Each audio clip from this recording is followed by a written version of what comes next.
कार्यक्रमों के जरिए उत्तराखंड के गौरव का प्रसार भी होगा और विकसित उत्तराखंड के लक्ष्य की भी हर प्रदेशवासी तक बात पहुंचेगी।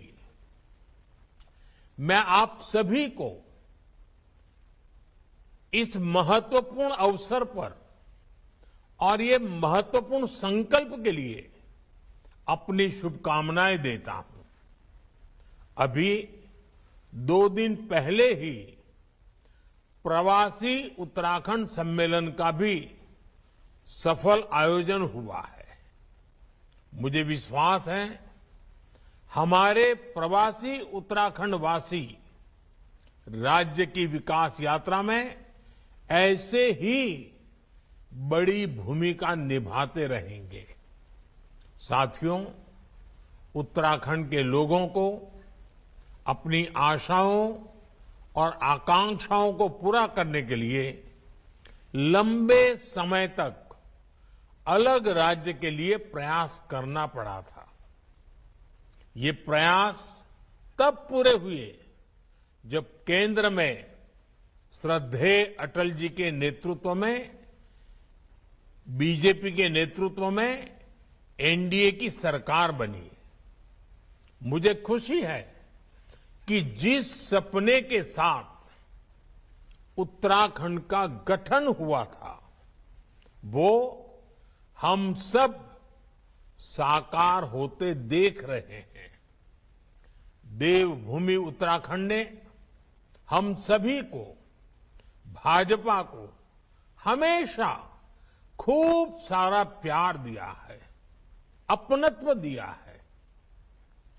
भाजपा भी देवभूमि की सेवा की भावना से उत्तराखंड के विकास में कोई कोर कसर बाकी नहीं छोड़ रही है। साथियों, कुछ दिन पहले ही केदारनाथ मंदिर के कपाट बंद हुए हैं।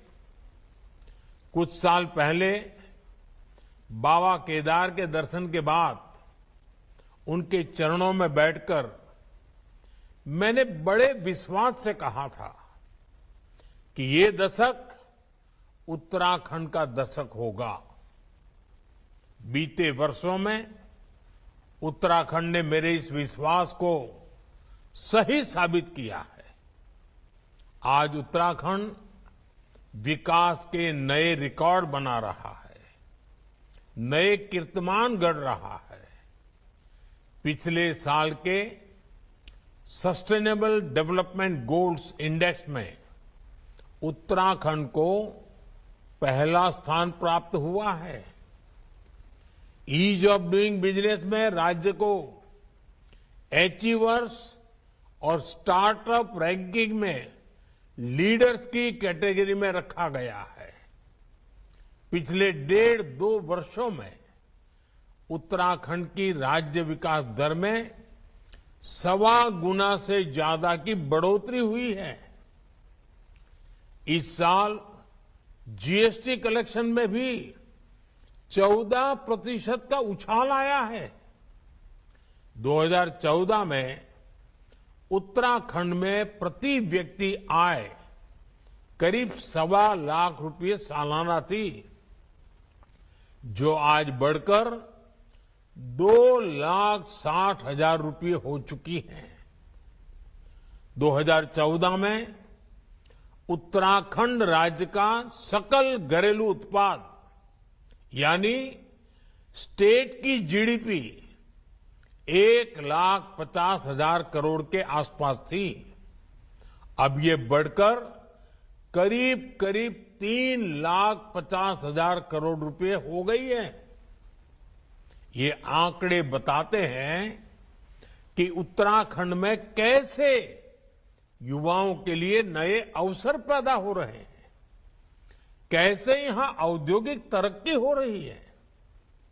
सरकार के प्रयास से उत्तराखंड के लोगों का, विशेषकर राज्य की हमारी माताओं, बहनों, बेटियों का जीवन भी आसान बन रहा है। उत्तराखंड में 2014 से पहले 5% से कम घरों में नल से जल आता था। आज ये बढ़कर करीब करीब 96% से ज्यादा अधिक हो चुका है। करीब करीब 100% की तरफ आगे बढ़ रहे हैं। 2014 से पहले उत्तराखंड में सिर्फ 6000 किलोमीटर की पीएम ग्राम सड़क बनी थी। 6000 किलोमीटर। आज इन सड़कों की लंबाई बढ़कर 20,000 किलोमीटर से ज्यादा हो गई है।